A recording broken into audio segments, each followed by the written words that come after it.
Dear subscribers, as you know, we shared many information for you, and we are studying very hard to find current news for you. However, I cannot use this channel for future. Please follow our new channel called as Daily News Report and watch our video to support us. Link in description. Also, you can reach the video we shared on Daily News Report by clicking on the top right button. We highly recommend watching, subscribing, and sharing.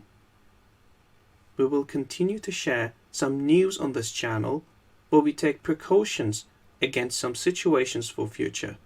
Thank you for supporting us. So Jim, diving right into our topics today, the first one up on deck is there was a tweet by our president, Donald Trump, this morning, and he says that he has just signed what he's calling the most important and largest trade deal in U.S. and world history. It consists of the United States, Mexico, and Canada working together to create and sign the USMCA. What are your thoughts on this, and what are the implications for U.S. trade going forward? Well, it is a big deal, so I think for the president to take a little credit and kind of trumpet this is entirely appropriate. Although I love the way the president says the greatest trade deal in the history of the world. I mean, you go back to Alexander the Great, he had his own version of globalization. He just went out and conquered everybody, but he had a pretty good trading area. But it is significant. I wouldn't underplay it. So first of all, it's U.S., Canada, Mexico. Now everyone talks about the U.S.-Chinese bilateral trade relationship, and we'll talk more about that. But 80% of the Canadian population lives within 30 miles of the U.S. border. It's their own country, but, Toronto, Vancouver, Montreal, a number of the big cities are just over the U.S. border. The car industry between Mexico, United States, and Canada has been integrated for a long time. So it's almost, it is what NAFTA was intended to be, which is the North American Free Trade Area. But what Trump did, he got, as he puts it, a better deal from Mexico and Canada. More jobs for U.S. workers, more inputs from the U.S. Remember, if Mexico's doing assembly, well, they're buying parts from someplace. And Trump said, why don't you buy some of those parts from the U.S. and we'll have some assembly in Mexico. We'll import the cars. But there's more jobs and more input from the United States in the supply chain. Likewise, Trump's threat vis-a-vis Canada was to put tariffs on Canadian cars, which coming into the U.S., which would have just killed the car industry in Canada. And Trudeau knew that, so Trudeau and Chrystia Freeland, his foreign minister, they did a good job negotiating, and they got a few points their way, but they didn't have that much leverage. And that's really the brilliance of Trump. Trump starts out with a goal, which is a good way to do things. Some people just kind of go into things not knowing what they're trying to do. Trump has definite goals in mind, definite numeric reduction in the U.S. Trade deficit. But then the next thing he says, before he sets out a negotiating path, he says, where's my leverage? What's the Achilles heel of the party I'm negotiating with? And in Canada, it was easy. It's car imports. So he says, okay, if you don't see things my way, we'll put tariffs on your car imports. So that's done. So a couple of things. It does change things from NAFTA. The president, the mainstream media just, they can't wake up in the morning without thinking of new ways to criticize Trump. So they say, oh, it's just NAFTA with a new title. It's, old wine in new bottles, whatever. That's not true. I mean, there are, it's not tearing NAFTA to shreds. A lot of NAFTA is retained, but there's a 323-page technical appendix to what this is, with lots of provisions in it. And I think it's important to remember who's behind all this. Trump's the policymaker, and Trump, takes the credit, but Robert Lighthizer is the U.S. trade representative. not a household name. Most people have never heard of him, but he has ambassador rank, so he's Ambassador Lighthizer. The U.S. Trade Representative is a cabinet-level position. So this is somebody who, in the hierarchy of things, would be on a par with the Secretary of Defense or the Secretary of State in terms of serving the president.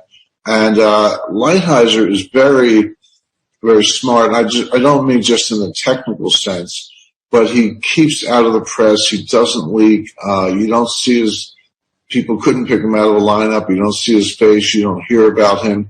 Lighthizer is very happy for, Peter Navarro, who's also a special trade advisor, or Larry Kudlow, who's the head of the National Economic Council. Whereas Lighthizer is very happy to let them be in front of the cameras, let them take credit at press conferences. He just keeps out of it. But he's the real power. He's the one the president listens to. You can tell that he has the president's respect because the president has never dinged him on Twitter. Like, Trump will go after his friends as quickly as his enemies. Mitch McConnell's getting like 50 judges approved, and Trump will say something, that'll get McConnell stirred up. Although I think McConnell's pretty used to it at this point. But you never see him dinging Lighthizer. And just another insight, Lighthizer has a house in Palm Beach, which is where Mar-a-Lago is, and there are a lot of weekends when whether it's the Thursday or Friday morning, the president will just say, hey, Bob, I'm going down to Mar-a-Lago. You want to ride an Air Force One? And Lighthizer will say yes. And they get on the plane and they have 2-hour one-on-one with no distractions, no visibility from the press. And so there's a special relationship there. And Lighthizer did this for Ronald Reagan. He wasn't USTR, but he was top trade advisor to President Reagan. And Lighthizer is running the Reagan playbook with the Chinese. Now, at the time he was with Reagan, early 1980s, the problem was Japanese auto imports. Detroit was falling apart. They couldn't make a good product. The Japanese had very high quality automobiles, very low price points. They were killing Detroit. And Lighthizer got Reagan to put very high tariffs on Japanese autos. And it left the Japanese with a choice. I mean, on the one hand, they took away their price competitiveness because you put the tariff on top of the price. Now all of a sudden Detroit was competitive. But what you were really saying to the Japanese is, look, if you make a better car, make them here. He forced the Japanese to put their auto factories in the United States. They're in Tennessee, South Carolina, Mississippi, Alabama, Ohio, and elsewhere. And they said, you can make all the cars you want, but make them here. And the Japanese did that because they, in effect, instead of paying the tariffs, they jumped over the tariff wall and put their plants in the United States. And they've done very well ever since. But what we got out of it were hundreds of thousands of high-paying jobs with good benefits. They're not union jobs because getting around the unions was another part of it. But Lighthizer's job wasn't to help the unions. His job was to help American workers, and it worked. So now, 35 years later, they're applying the same playbook to China. They say, hey, you want to make cars? Fine, make them in the United States. We're going to slap tariffs on you, and that'll give you an incentive to come here. I love people in these, wealthy zip codes driving around in BMWs to say, I got a German car. And I'm like, no, you don't. You have a South Carolina car. That's where they make them. So Lighthizer is very seasoned, very smart, has the respect to the president, stays behind the scenes, but is the most powerful voice in all this. He's with the president right now down in Buenos Aires, getting ready for the big dinner coming up with President Xi. So they have a playbook. They have seasoned people to run it. The Chinese are going to find out the hard way that you can either work with Lighthizer and work with the president, or you're going to suffer the consequences. It's not like we don't have enough cars in the United States. So, of course, it's not just cars. That was the Japanese playbook. Today, it's, iPhones, electronic components, textiles, a lot of other goods, including manufactured goods, that are affected by this. So, Trump had a big victory with Canada and Mexico. He's on his way to another victory with China, but not soon. This whole Chinese thing is really, really going to drag out. one footnote on the USMCA, that's the U.S.-Mexico-Canada agreement, the new NAFTA, is that it does not end U.S. tariffs on steel and solar panels. And Canada and China were the two major sources of U.S. solar panels. I wouldn't buy anything from China. You couldn't give it away as far as I'm concerned, but the Canadians do have very good quality, and they put a 30% tariff on those. So, but that's not included. So there's still some unfinished business with Canada, but that's going to get back to, our dairy products in places like Vermont, Wisconsin, being able to get into Canada, et cetera. So, still some unfinished business, but a big breakthrough. President deserves a lot of credit. But it shows that the brains behind the operation is Lighthizer, and he's also on point with China. So just briefly thinking about what you were saying is that, signing this deal, Trump being the negotiator that he is and the businessman that he is probably giving him some pretty strong momentum moving into the G20 for his preparations to talk with the prime minister, et cetera, from China. I think that's right, and of course, all eyes are on this Saturday dinner. I think what's interesting, I think the China story is being over-reported. I'm not saying it's not important. Of course, it's important, but it's all you hear about. But to me, the bigger stories are the ones that are not being reported, and it's more. I'm kind of more intrigued by what's not happening than what's happening. What's not happening, the president is not meeting with Mohammed bin Salman, who's the crown prince of Saudi Arabia, and at least as of now, the next king. We'll talk a little bit more about that.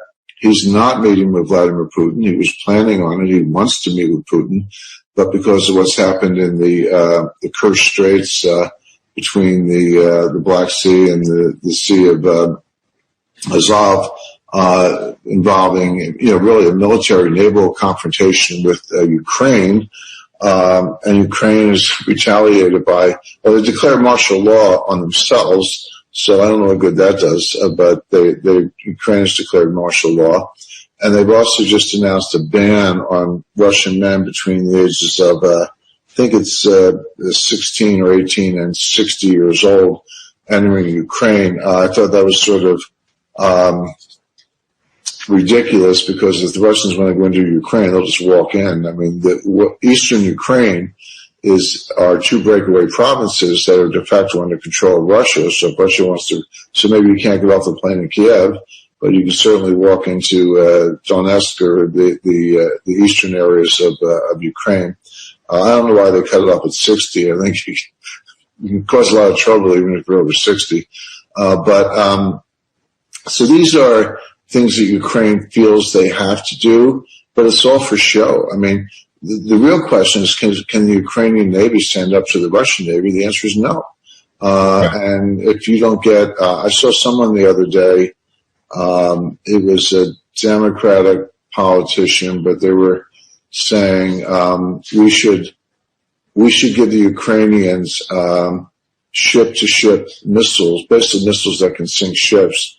Give the Ukrainians some missiles so they can stand up to the Russians. I thought to myself, great, that's just what we need. A Russian vessel being sunk by an American cruise missile. I don't think that's the way to de-escalate.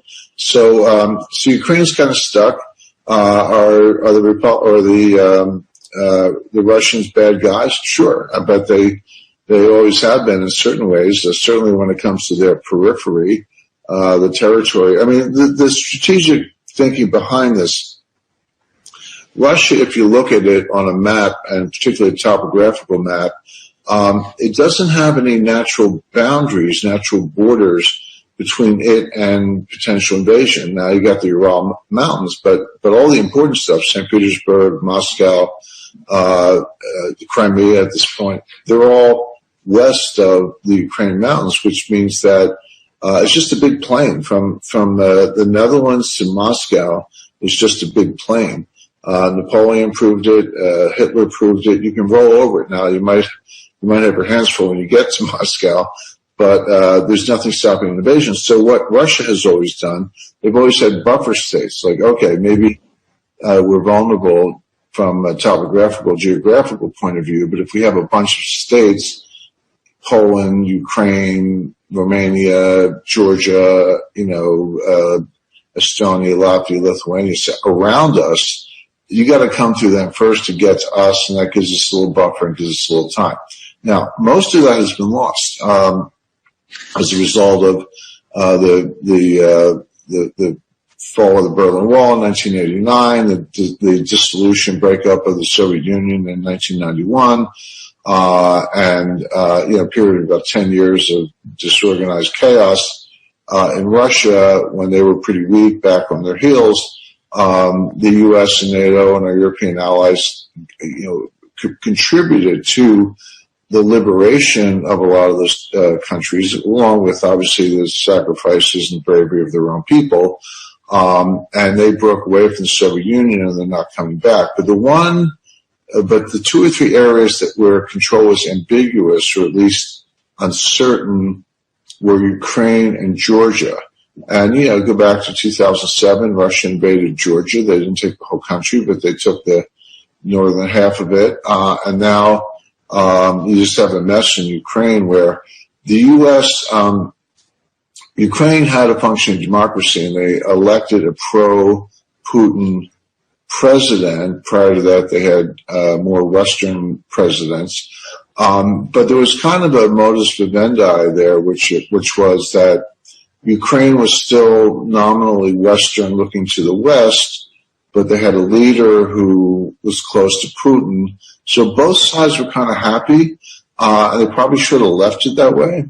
But what happened is that U.S., U.K., CIA, MI6 in 2014 got involved in one of these color revolutions and chased this guy out of town. He's now in exile in Moscow, and they got a more favorable leader. And Putin's like, wait a second, I finally got a friendly guy in there, and you depose him. Where's your commitment to democracy?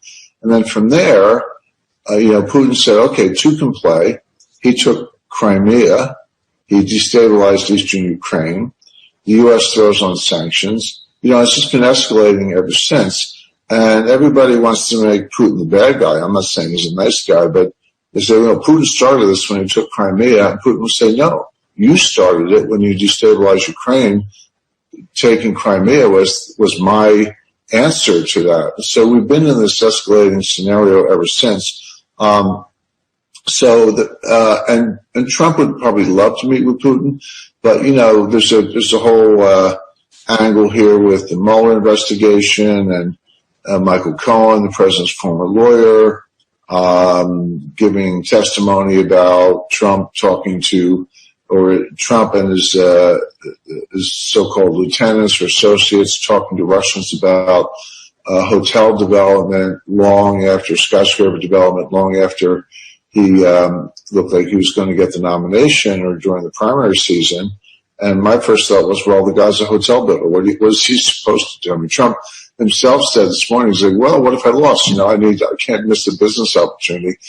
I don't want to get into the legalities and ethics of it. Maybe, the problem with people in Washington, Alex, is they're so political 24/7. They've had their entire careers either in elective office, staff positions, bureaucracy, the Pentagon for decades. They have no experience in the real world of business. They don't know what it's like to negotiate, building a skyscraper, building a hotel, trying to finance it. Of course you ingratiate yourself with the leaders of these countries. That's what you're supposed to do.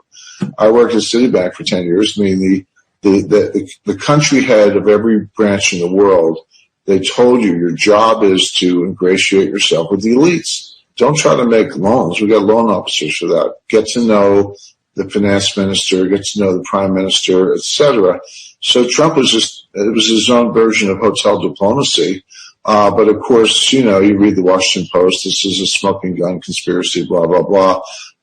But my point being, we'll see how that plays out. I think Trump will handle it well, but it's a pretty bad time to go meet with Putin when there are all these supposed revelations popping out and going on the Washington Post and all that. So I think he somehow could have got past the interdiction of the vessels. I don't know if you saw that video. There's like a Russian, you know a lot more about the Navy than I do, but I couldn't tell if it was a destroyer or maybe something lighter than that, but it ran this, Ukrainian tugboat. The boat's sitting there in the straits, and here comes this vessel.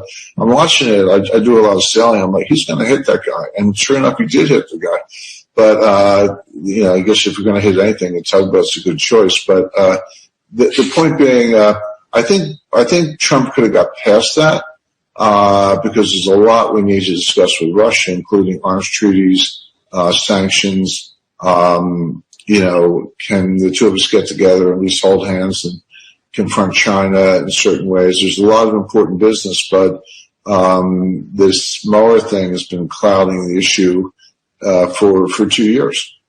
Do you think that this is leading up to a Russian push towards more territory in Ukraine, possibly? Yeah, I mean, the gloves are off, and if Ukraine's like, we're going to, declare martial law and your people can't come here, and we're trying to beef up our Navy, and we're going to assert our rights in the Sea of Azov and all that, well, this opens the door for Russia to escalate. It's like, if you're going to pick a fight, don't pick a fight with the school boxing champion. I mean, that's the problem. You can go through the motions and you can posture, but I don't see the only leverage Ukraine does have, although the Russians are working hard to negate it.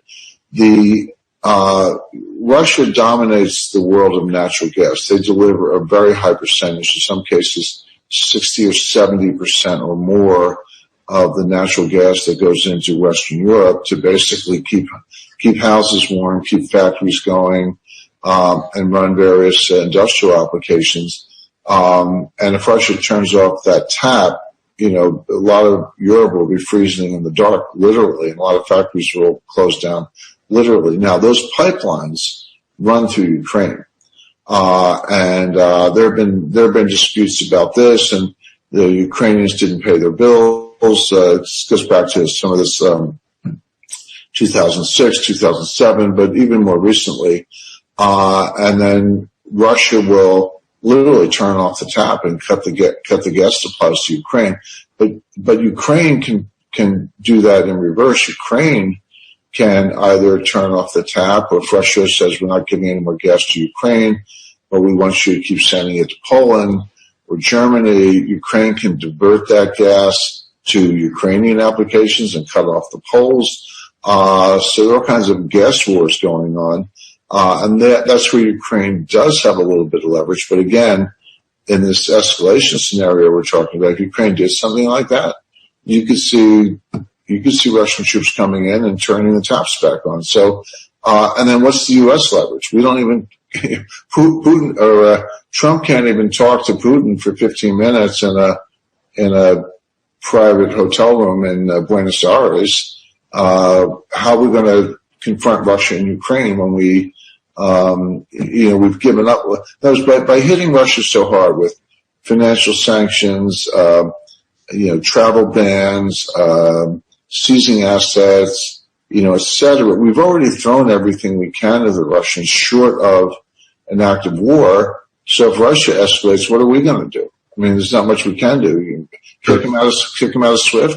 That's a good way to start World War III. That's not going to happen. So, in some ways, the Russians, this is typical of Putin because Putin's two favorite sports are chess and martial arts. I mean, he's obviously a very smart guy, but he knows a little bit about turning an opponent's aggression against them, turning strength into weakness from the U.S. perspective. And where he is now is, hey, you've thrown everything you can at me. I'm still standing. And now if I do something, you got nothing left. Yeah, it makes total sense. In fact, when I saw this come up with Russia basically capturing those three ships, the first thing that occurred to me was that he's testing response. Yeah. Trying to see. And I agree with you with everything that's happened. Every time Trump has anything to do with Russia, the media is all over and they try to turn it into some kind of negative circus. Basically, you've removed his ability to do anything sort of at a negotiating level, and now it's just down to, okay, well, they're going to do what they're going to do, and we're going to have to do what we have to do later. Right. Right. Meanwhile, as you know better than anyone, they're buying 30 to 40 tons of gold per month, not year, but month. And they haven't quit. I mentioned before, between 2014 and 2017, Russia's reserves were drawn down by $200 billion. They went from $500 billion to $300 billion in reserves. And during that, and that put a lot of stress on the economy, and they couldn't refinance their corporations. But they did it by reducing their dollar assets, but they never sold an ounce of gold. And they never stopped buying. Even as their total reserves were going down, their gold reserves were going up. They would buy 10, 15, 20 tons a month, even as I said, the reserve position was melting. So now that the reserve position is growing again, it's back over $400 billion because the price of oil is higher. I mean, I know it's down recently, but it's higher compared to the $24 it was in 2015. They're buying more gold. So and Putin's, unlike the Chinese, the Chinese and Russians are doing the same thing. The difference is the Chinese are, sneaky about it, and they pretend otherwise. The Russians are very transparent. They update the Central Bank of Russia website once a month like clockwork, and Putin says, we're getting out from under the dollar. And, others want to do the same thing, and others will join quickly, but he's taking concrete steps. What's so interesting to me about that is that they're clearly setting themselves up to be able to operate financially, even if they're on complete financial lockdown. And in other words, if things go to a kinetic level or become much more hostile and they're completely locked down financially from whatever Western systems are controlled, they can still operate. And it blows my mind that so many people miss this about gold. So many times people are like, well, gold's no longer money, gold no longer backs any monetary systems, yada, yada, yada. But what people miss is gold is money for sovereigns in time of serious conflict. Right. First of all, that's absolutely right. And this is much further along than people understand. And you just described the situation perfectly, but a lot of people hear that and go, oh yeah, they're working on it. 10 years, forget 10 years. They're almost ready to go in about 10 months. And I actually recently guest lectured a very elite team of strategic thinkers from the U.S. Army War College. And this is one of the things I drilled down on. I actually showed them what's going on. Just imagine the following. In fact, you don't have to imagine because it's happening. So Russia builds, creates a cryptocurrency. And we're not talking about Bitcoin. Please don't go out and buy Bitcoin. That's kind of a dead end. But you create your own Russian cryptocurrency, an e-ruble or a Putin coin or whatever. China does the same thing. They link up with an I'll call it an internet, but it's completely segregated from the main internet. You just run, cables and satellite relays between Shanghai and Moscow, and boom, there you are. And they make it what's called a stable coin, which is it's pegged to a certain benchmark, not meant to fluctuate. The benchmark is the special drawing, right? The SDR from the IMF. Everyone's like, oh, there's going to be gold back you want. No, there isn't. I mean, China doesn't have anywhere near enough gold.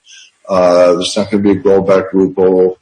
Both countries have awful rule of law. If you transacted, what's your recourse? Who are you going to sue? You really want to be in a Chinese court? I don't think so. But you could have these digital currencies on a distributed ledger pegged to the SDR. Then from there, because there's a dollar equivalent, you are de facto pegged to the price of gold, to the dollar price of gold. But the point is, it is a stable coin. Now, and then you invite others to join this network. So the obvious candidates would be start with the pariahs like Turkey, Iran, North Korea. But hey, Brazil has expressed interest. South Africa has expressed interest. And most of the BRICS would come in. Venezuela would come in. Okay, you don't have the U.S. That's the big giant, but the whole idea is to get out from under the U.S. So now you have a private internet. You have a distributed ledger with a Putin coin or Xi coin with stable value equal to the SDR. Okay, it fluctuates against the euro and the dollar, but so do the euro and the dollar. I mean, that's not unusual.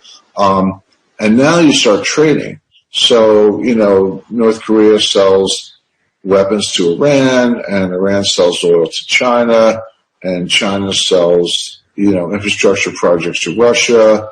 Russia sells technology to China. Turkey gets in on the act.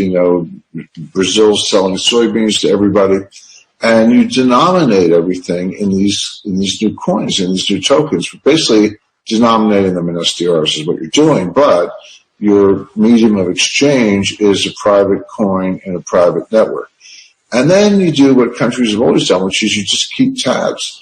You don't pay for everything in real time. You just run maybe the vendors do, but the countries run a balance of payments, surplus or deficit with each other. And then periodically you settle up. Could be monthly, quarterly, or annually. But here's the catch. You settle up in gold. Gold equivalent to one, Putin coin or whatever. And you just fly the gold around. Just put it on a pallet on an airplane. The nice thing about gold is it's got great density. You get a lot of value on a small pallet. So the plane lands in Moscow and Putin sticks in his vault, or the plane lands in China and they stick in the vault in Shanghai. And notice everything I just described does not involve the dollar. Yep. Digital coins, private network, stable value, gold settlement, extensive trading network, and the dollar's not even in the mix. That's what they're doing. Yeah. They can even figure out what they think their net payments are going to be, and they can keep some amount of gold in their own account in that nation. They wouldn't even necessarily have to fly it either. I mean, they could if it was a lot, and they might want to, but historically a lot of that's been settled just with gold's already sitting there. Well, first of all, that's absolutely right. And for that matter, you could put this gold depository in Switzerland. So the Russian gold, the Chinese gold, the Iranian gold all goes to Switzerland. And we do what the Fed does, just change the nameplate. Say, hey, it's gold, now it's yours. Everybody trusts Switzerland. I mean, nobody trusts Russia or China, but everybody trusts Switzerland. So that's right. You could have a central gold depository in Switzerland, and it would be a very efficient system. And it's coming. Like you said, they're already working on everything I just described. Yeah. Now, back to Putin for just a second. Interestingly enough, I saw a picture of him sitting right next to the Crown Prince of Saudi at the G20. And Saudi's had some really interesting things going on with it. Over the last year, we did a podcast. It was around the time that this happened a year ago, where the Crown Prince basically came in and went on this huge program of reformation. Right. And promptly rounded up and arrested all these different family members from the House of Saud. They froze and confiscated hundreds of billions of dollars of assets. Right. And it was a huge shakeup. If you're interested in getting the history on that, you can go back through our archive and we did a podcast on that. But and then recently there's this other thing. They've been pouring tens of millions of dollars, Saudi has, into PR. Mm-hmm. They've hired firms in the United States, and they've hired firms in the UK. And what they're trying to do is they're trying to fight back against this recent situation where apparently there was this journalist that appears to have been captured, tortured, and murdered at the hands of Saudi Arabia. Right. And we're not absolutely certain about that, but it's kind of looking that way. So what are your kind of thoughts on U.S.-Saudi relations? Where are we going with this in the future? Yeah, it's a great question, Alex. Just going back to the shakedown operation, the craziest thing about that, instead of putting all these oligarchs and princes and multi-billionaires, members of the royal family in like a prison, they put them in the Ritz-Carlton. They basically turned the Ritz-Carlton into a high-end prison. But they were confined nonetheless. I've actually seen some, a couple folks I know happened to be there, and you just get a little, your iPhone camera out and scan a little bit. Don't be too obvious. And you see guys, princes basically sleeping on the floor, men in black walking around with, M4 automatic weapons and all this stuff. So, but I remember thinking at the time, the good news, bad news. The good news was most of the money he was trying to get back was probably improperly stolen to begin with. And so in a sense, they were just recouping for the state what had been stolen from the state. He basically took a third. So if you were worth $30 billion, he's like, give me $10 billion and I'll let you out. And most people took the deal. And some people didn't. There's a few people are still confined. One of the holdouts was, Prince Alawi, who was, I don't know, might be worth closer to, 40 or 50 billion, who knows, but he had to pay up. And they all did. So it was sort of nasty and, it's not legal by Western standards, but this is typical Arab behavior. I don't want to paint with a broad brush, but, when you look at the history of Arabia and the Bedouins and the Al Saud family prior to the first third of the 20th century, they never had economic growth. They never had technology, unless you want to go back to like the 10th century. But what they did is they stole from each other. And so the way you got wealth was you stole somebody's sheep, you stole their goats, their camels, took their water, and this would start a feud, and then a bunch of people would get killed, and then there'd be a peace treaty, whatever. But it was never about growth. It was about taking. And so this was sort of again, an updated 21st century high-tech version of what they had always done culturally. Now, MBS, Mohammed bin Salman, is trying to grow the economy. He's got some project. But I remember when they did this thing, with the princes, the royal family, and the Ritz-Carlton, I said, you better come out on top. You better make this work. Because if you don't, you've just made more blood enemies and created more blood feuds than have existed in that peninsula in, 500 years. So, you better not screw up because you just bet the ranch on this. Well, he did screw up. He screwed up with this Khashoggi murder, which is what you were referring to. I don't think anyone's seen the smoking gun, as General Mattis said, but we can draw our own conclusions. The CIA has estimated, that's their word, that the Crown Prince was behind it. I'll leave that to those intelligence channels, but it certainly looks that way. And now the problem is, because he's in his early 30s and he's sort of coming off as a hothead. On the one hand, he was the modernizer. He let women drive. He recovered money for the state. He announced big projects. It was all part of Vision 2030, where they were going to turn this into a real country instead of an oil pumper. But now he's gone too far, and the royal family knows it, and they're looking around for alternatives. So the reason I'm kind of giving all that background is when you get over to Trump, if you're the Washington Post or all these other left-wing publications, you're like, oh, Trump's horrible. He won't denounce Khashoggi. He's, kind of maybe did it, maybe didn't. He's equivocating, et cetera, as if, Trump didn't know what happened and wasn't willing to hold him accountable. But you have to think of these things from the U.S. perspective. We're not out to do any favors for anybody in Saudi Arabia. We're out to do favors for ourselves. And the U.S.-Saudi relationship is critical. It's critical to cutting off oil to China. It's critical to confronting Iran. It's critical to building up alliances with Israel. This relationship, Russia, Saudi Arabia, and the United States together produce almost 40% of the world's oil. U.S. is number one, by the way. We're like a dark horse, came up from behind. But in round numbers, U.S., Saudi Arabia, and Russia produce about $10 billion barrels a day. The U.S. is now slightly above that, but those 32 billion barrels are, I think, 37% of global output. So the relationship almost could not be more important.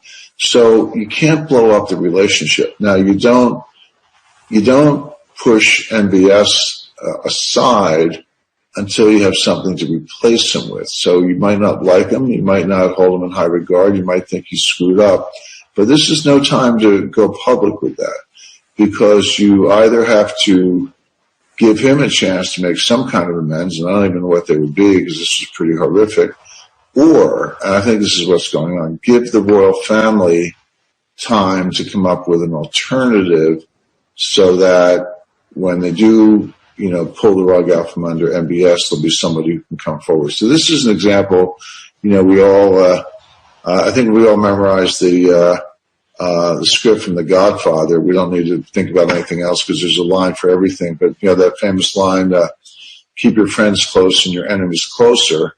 If MBS has now become a liability, let's say, more so than an enemy, keep him close, get his mind at ease until he gets whacked. And so what I see going on is Trump, being publicly critical but not blowing up the relationship for two reasons. One, the relationship is too important to blow up. It's bigger than one man. And two, give the royal family time to come up with a replacement. And they have a guy. There's one son, I think Abdul Aziz, who was the first king of Saudi Arabia of the Al Saud dynasty. This goes back to the 1930s. He had, I don't know the exact numbers, but order of magnitude, something like 45 wives and, 75, 80 children, most of whom by now are deceased, or they're too old and not functional or whatever. But there's one a half brother, one son of the king, the original king, who's 71 years old. He must be one of the babies in the family, but seems perfectly capable of taking over. And I think that consensus is forming. And so, but meanwhile, MBS is not the king; he's the crown prince. So the king King Salman is ailing. Reports are he's still the king, but he's not well. So his days are kind of numbered. So what I see is a setup either where the king is induced to dethrone his own son, make him not the crown prince, and bring in this other guy, or the king dies, but there's another step. The line of succession is not automatic. It's not like the UK, for example. MBS does not automatically become the king, even though he's the crown prince and the sort of king in waiting. There would be a family council. There would be a sit down. And at that council, that might be where the coup happens, and they bring in this other 71-year-old, younger son of Abdul Aziz to be the next king. So they could be setting up for that. It's a deep game, but I think Trump is doing a good job of not blowing up the relationship for the sake of one ne'er-do-well. Sure. Okay, so why don't we move on to the G20? Some of the issues that I've been seeing come up, some of the major issues are, of course, the trade war. Everybody's talking about that. Trump has been talking about the tariffs that he's already imposed some, is threatening to impose more. In the past, Trump has called China a currency manipulator. I think he's sort of backing off of that rhetoric a little bit. But in my personal opinion, he's doing it for effect, just to position himself for future negotiations. That's one of the interesting things I think that people miss about Trump is he's pretty bombastic or outspoken or whatever the case may be. But I think it's all pretty much a game to prep for further negotiations. But there's also the issues of the confrontations that have continued to go on in South China Sea. There's Taiwan, the one nation policy. There's the steel dumping thing. To me, though, some of the biggest issues are intellectual property theft and cyber espionage. So we did a piece about cyber espionage in our last podcast, where we're talking about how at a factory level, the Chinese were embedding little microchips on motherboards that are in servers in sensitive areas in U.S. infrastructure. Lately, I saw an article. I think it was the chief technology officer of Cisco, where he was verifying that the largest telco out of China, they actually have points of presence, POPs, which are internet nodes in the United States that route traffic. And they've been routing U.S. domestic traffic. In other words, this is traffic in the U.S., from the U.S., meant for the U.S., and what they're doing is they're using what's called BGP routing to take all of that traffic, they're sending it to China, and then they're bringing it back to the U.S. and sending it back where it's supposed to go. So all of those kind of things happening. And then, of course, there's the issue of intellectual property theft, which by some estimates is as high as $600 billion a year worth of intellectual property being stolen. So what do you think are like the key things that we need to be focusing on for G20? What do you think is going to happen with this dinner on Saturday night? Where is all this leading to?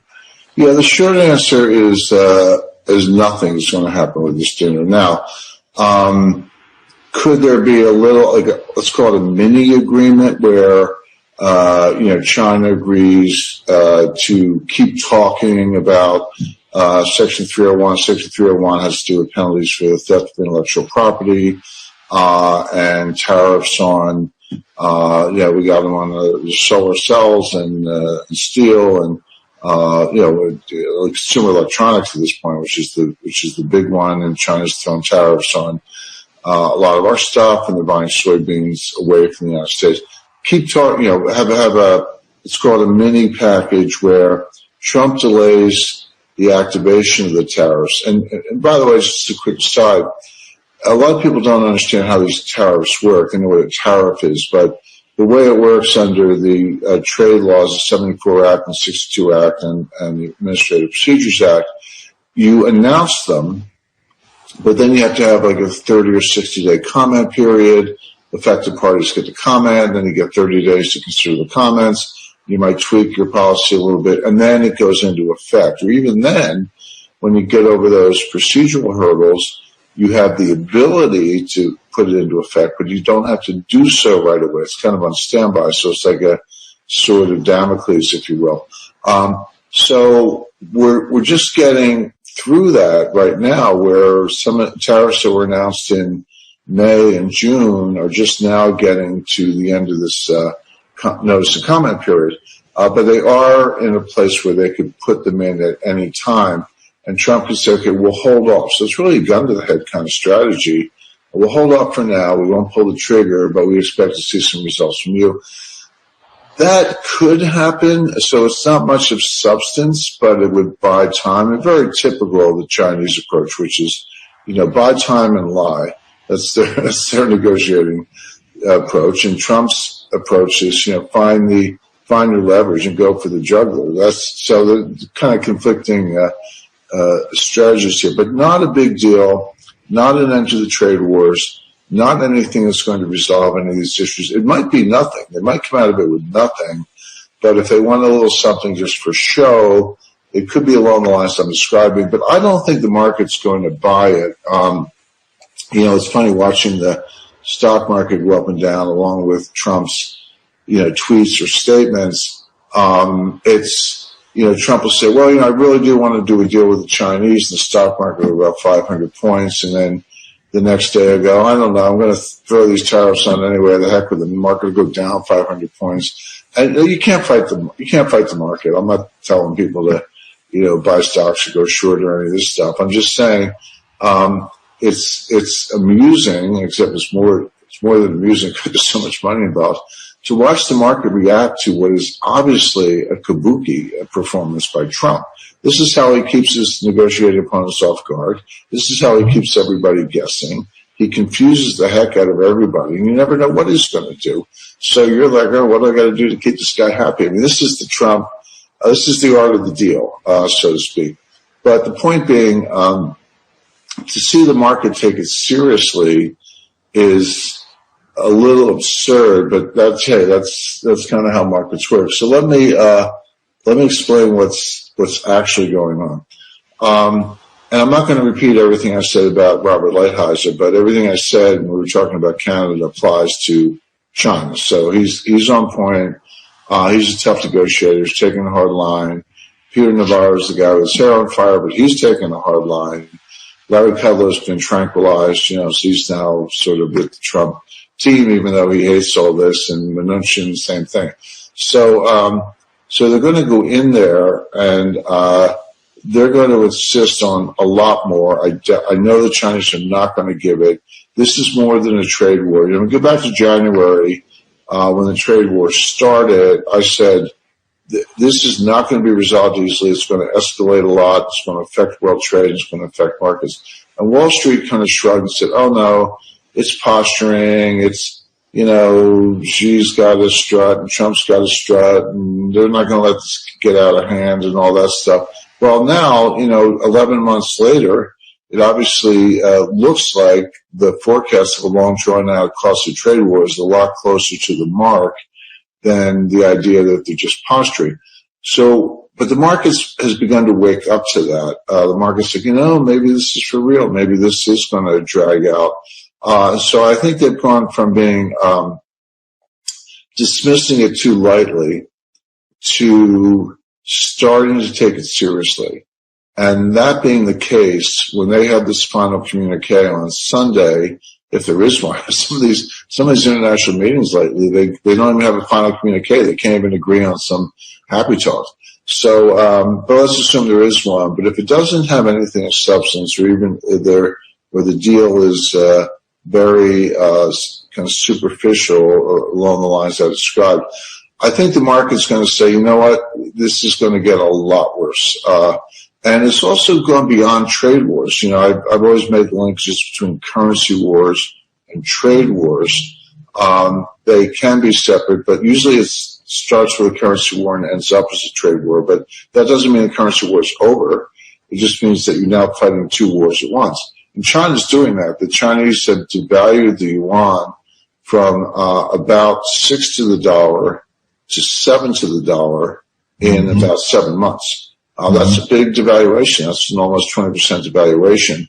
And the way it works, the math is, let's say the Chinese have a product and they sell it for 100 into the U.S., and Trump slaps on a 25% tariff, and all of a sudden it's 125 to the U.S. buyer, counting the 25% tariff. But then China devalues the currency 20%, which lowers the unit labor costs. So you kind of get the price down to 80, slap the 25% tariff on. Now you're back to 100, which is where you started. Now the money gets divided differently. The U.S., the Chinese manufacturer has got to pay the tariff, but they take it out of the hides of their workers, who now their currency is not worth as much. Now you don't cut their pay. You pay them the same amount of yuan.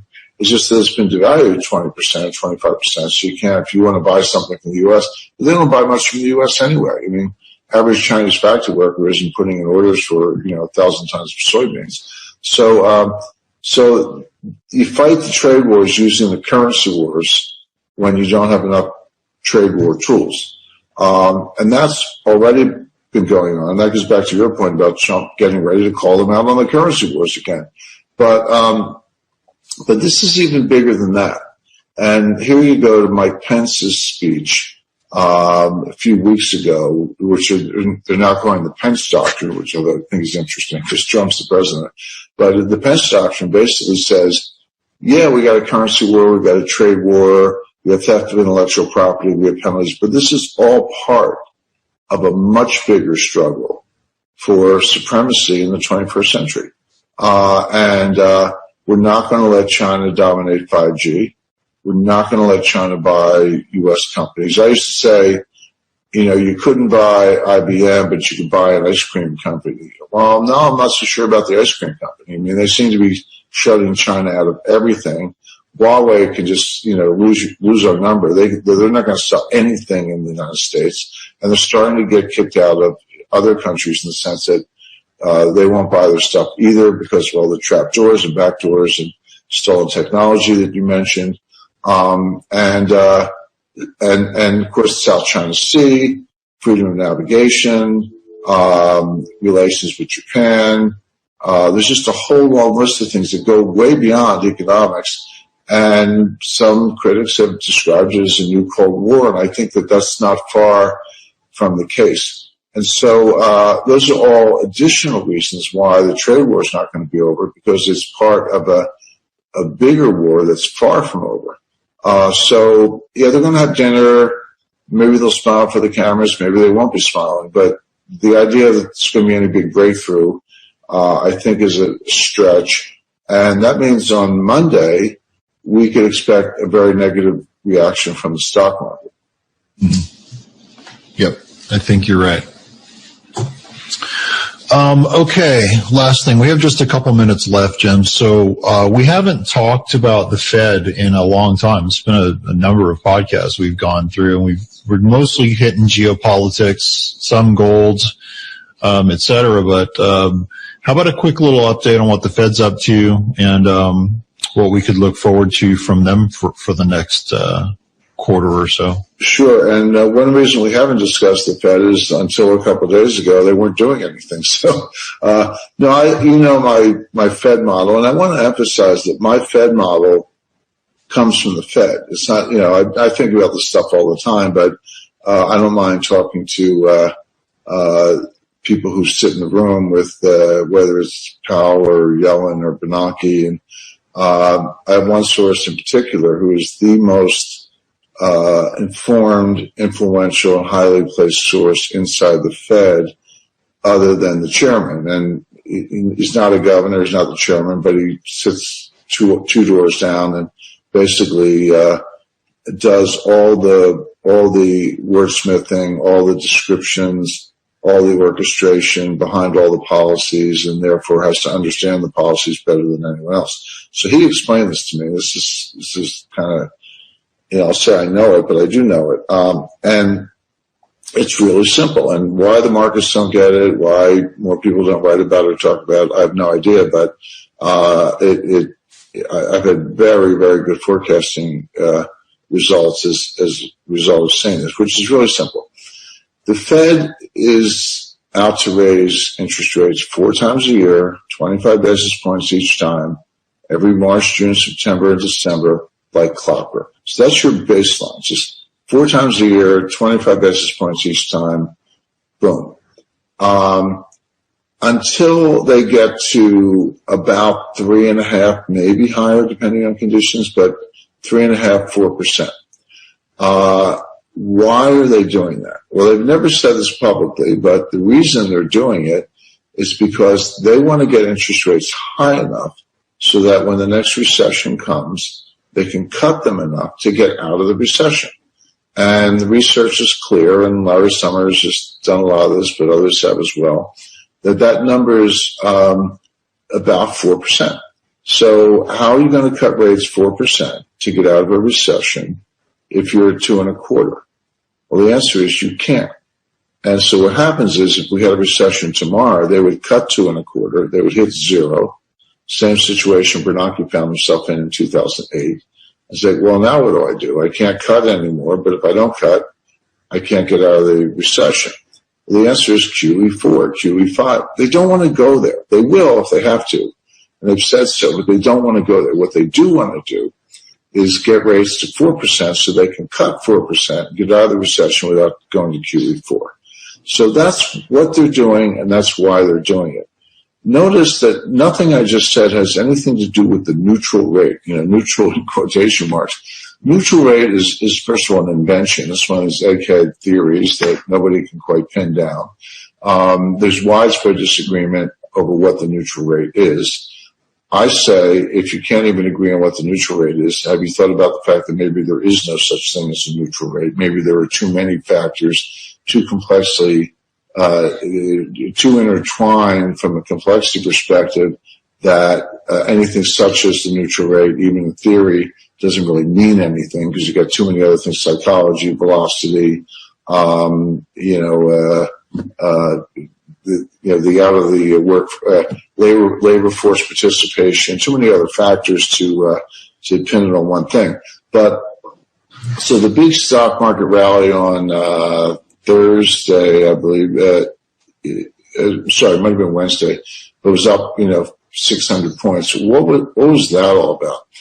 Well, what it was about was Jay Powell gave a speech to the Economic Club of New York, and he said, we're very close to the neutral rate.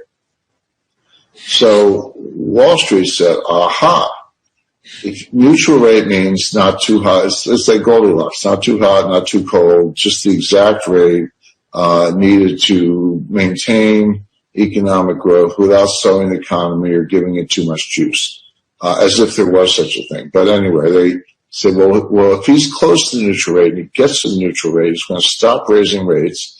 That's sooner than we thought, because the last time Powell said something about this, which was a few months ago, he said we're really far from the neutral rate. But that was off the cuff. That was not a prepared speech. It wasn't one that my friend had written. So he says, we're really far from the neutral rate. And markets go, oh, man, it's going to be raising rates forever. And then this week he said we're really close to the neutral rate. Well, that was nothing more than a do-over. That was just Jay Powell correcting in a formal setting something that he said offhandedly and probably got it wrong the first time. And remember, Powell's a lawyer, not an economist, so he doesn't have this in his DNA. So that's what it was. By the way, I read the speech before he was done delivering it. 80% of that speech was about risk management. It had nothing to do with interest rate policy. So this little blurb was in there in the front. So the market said, okay, well, he's going to stop raising rates, and we thought it would take longer, and therefore rates are going to be lower. Here's the dove. Discount factors are lower, so stocks go up, up, up. And then they slept on it. They said, maybe that's not what he meant. Well, what I'm telling you is it is not what he meant. I mean, so he may have meant that, but that has no bearing on interest rate policy. The idea that they're going to stop at 2.5 or 2 3/4 because that's the theoretical neutral rate is nonsense. They're going to go to 3.5, 4 for the reason I mentioned. But they do pause. But they pause for reasons that have nothing to do with the neutral rate. They pause if you had a severe stock market crash, job losses, or extreme disinflation. Look for those three things. If you see one, certainly if you see two of them, they're going to pause. But if you don't, they're going to keep raising